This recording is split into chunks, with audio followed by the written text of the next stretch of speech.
Yang dihormati Tuan Pengurusi Majlis, barisan panel hakim yang arif lagi bijaksana, guru-guru, para peserta yang saya kagumi, serta hadirin dan hadirat yang saya hormati.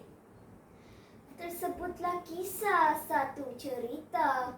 Cerita bermula kisah derita. Sedihnya ibu, kecewa hatinya, dihalau oleh anak kandungnya. Selamat pagi kawan-kawan. Hari ini saya akan menyampaikan sebuah cerita yang bertajuk Si Tanggang Anak Derhaka. Di dalam sebuah kampung tinggallah sepasang suami istri bernama Si Talang dan Si Deruma. Mereka mempunyai seorang anak lelaki bernama Si Tanggang. Kehidupan mereka amatlah miskin. Si Tanggang merupakan seorang kanak-kanak yang bercita-cita tinggi.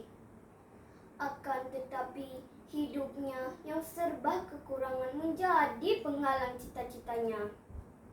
Pada suatu hari, Si Tanggang terlihat sebuah kapal besar berlabuh di muara sungai berhampiran rumahnya.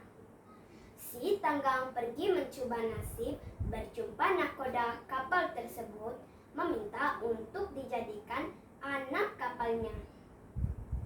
Walaupun ibu dan bapaknya keberatan untuk melepaskan Si Tanggang berlayar, tetapi mereka terpaksa mengalah. Si Tanggang berjanji akan pulang semula ke kampung setelah dia menjadi kaya.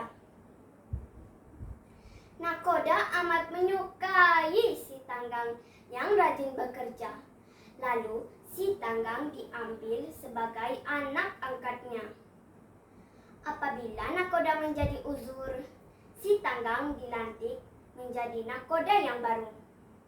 Dia digelar Nakoda Tanggang.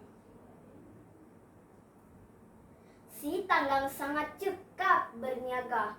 Dia menjadi kaya raya dan namanya menjadi terkenal.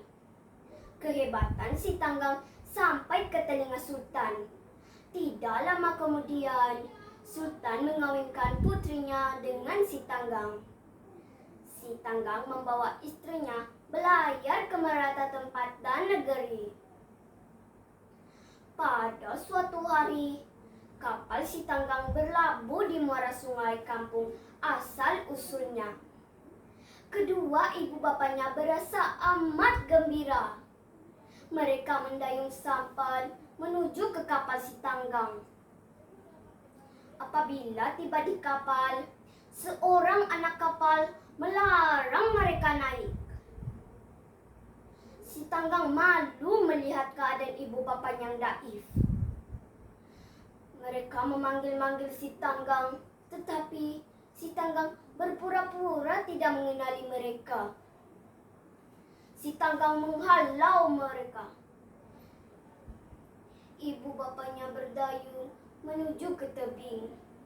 Apabila tiba di daratan, ibunya memandang ke langit dan berdoa, "Oh Tuhan, tunjukkanlah kepada anak kandungku Si Tanggang bahwa akulah ibu kandungnya."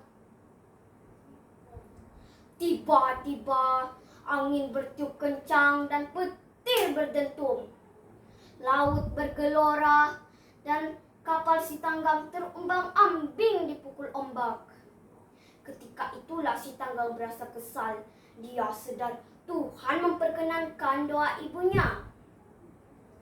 Dia akan menerima balasannya kerana telah menderhaka. Akhirnya Si Tanggang berteriak meminta ampun kepada ibunya. "Ibu, ampunkan Tanggang! Ibu, ampunkan Tanggang!" Akan tetapi penyesalannya sudah tidak berguna lagi. Kapalnya pecah akibat dipukul ombak yang kuat. Apabila ribut reda, Si Tanggang, istrinya, kapalnya, dan semua anak kapalnya telah bertukar menjadi batu. Oleh itu kawan-kawan, janganlah kita menderhaka kepada ibu bapa. Selain itu, kita harus menghormati ibu bapa yang telah membesarkan kita. Janganlah menjadi seperti si Tanggang. Sesal dahulu pendapatan, sesal kemudian tiada gunanya. Biji delima, biji selasi. Sekian, terima kasih.